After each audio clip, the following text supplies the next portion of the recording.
Hey, James.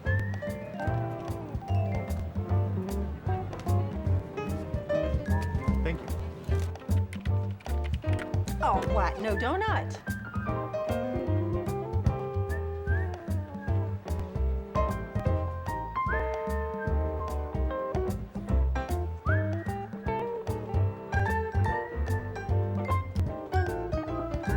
So, today's the big day, huh?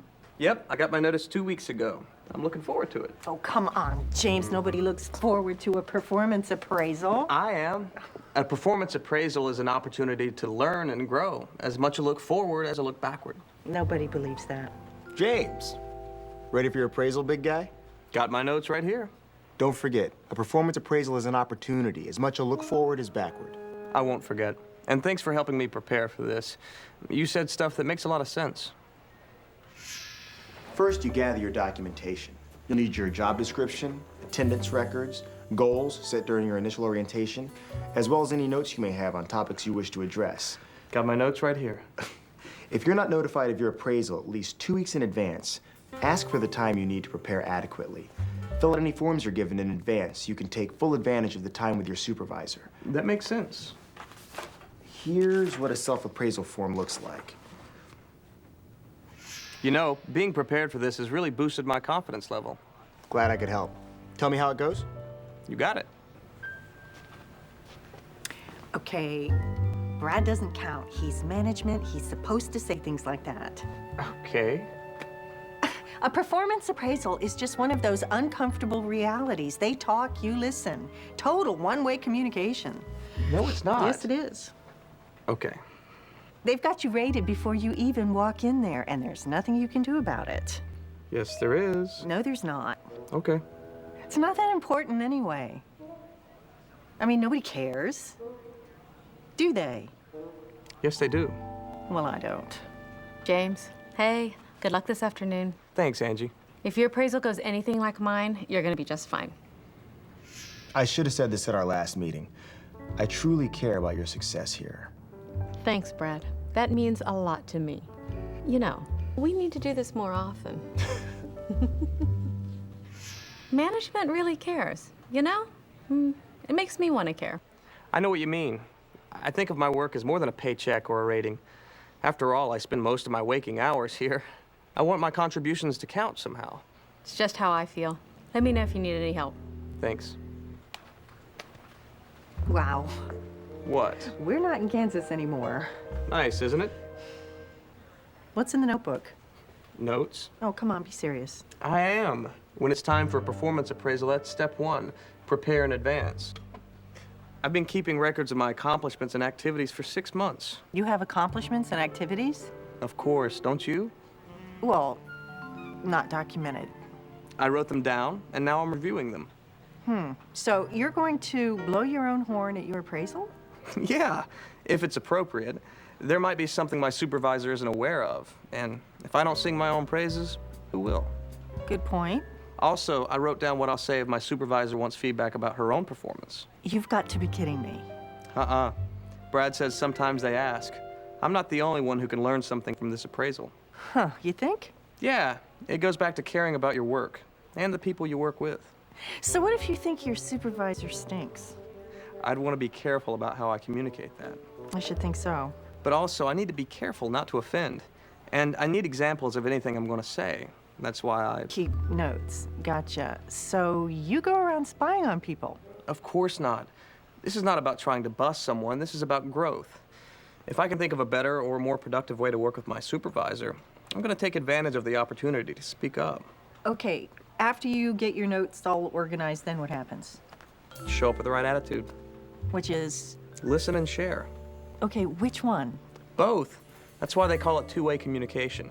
You listen to what they have to say, and then they listen to what you have to say. That's where I usually get in trouble. You can't be shy. Actually, that's not the problem I have. You rated me a 2. I can't believe that.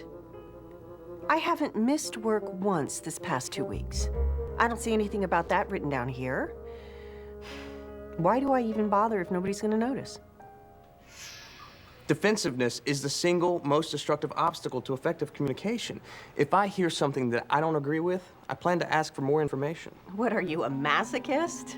What good will it do to hear more information about how you screwed up? I'll get a better understanding of where my supervisor's coming from. We all have certain blinders about ourselves, and if someone's going to offer insight, I plan to put aside emotion and listen. I can't improve unless I know what needs improving. But what if your supervisor is way off track? What if she's missing information or draws conclusions based on false information? Then I'll set things straight, respectfully and non-defensively.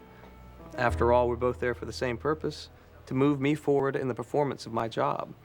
How often do I get one-on-one time with my supervisor? That's a good attitude. What other attitude is there? An argumentative attitude doesn't help, Doris. I'm not being argumentative. These goals are impossible to meet. They are intended to be attainable. Well, it feels like a setup to me. I mean, if you want me to quit, why don't you just say so? I don't want you to quit, Doris. I want you to succeed. Well, that's not going to happen with goals like these. Well, what goals do you suggest then? What's wrong with the ones that I have now? Doris, you don't have any goals right now. That's why we're here. Oh. How do you keep from being defensive? It's all about remembering the bottom line. I'm there to learn and grow. And if I don't understand the reason for certain ratings or feedback points, I'll ask for examples. Okay, but I still think these things are rigged. Nah, and ratings aren't always inked in. Some change during the course of the meeting. There's usually room for discussion or change. Otherwise, why would they even bother having a meeting with you? They would just send you a report card, and that would be that. Oops. That's my cue. Been nice knowing you.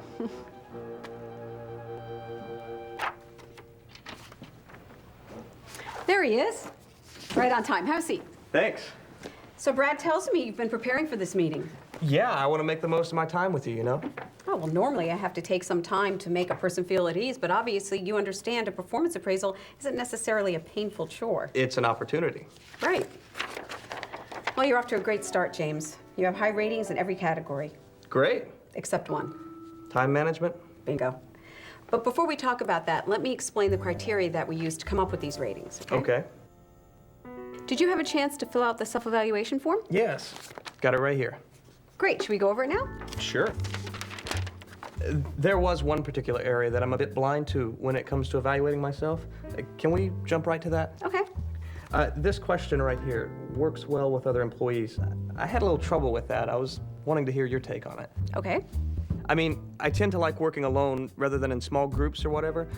I see the value in teamwork, but frankly, if I'm being held accountable for something, I like to have full control. Do you know what I mean? Well, can you give me an example? Well, last month, for instance, we were all in the conference room and we were working on some of the data entry. Frankly, I'd like to see you work on your multitasking abilities. Now, that falls under budgeting your time effectively. Yeah, I tend to focus on one thing at a time. Is that what you mean? Sort of, but that's not a bad thing. In fact, you've come in under deadline on every project you've worked on, and you've worked on a lot of them the last 6 months. I have a thing about punctuality. Yeah, I noticed. But I wonder if we can use those strengths whenever you're asked to juggle more than one project. How?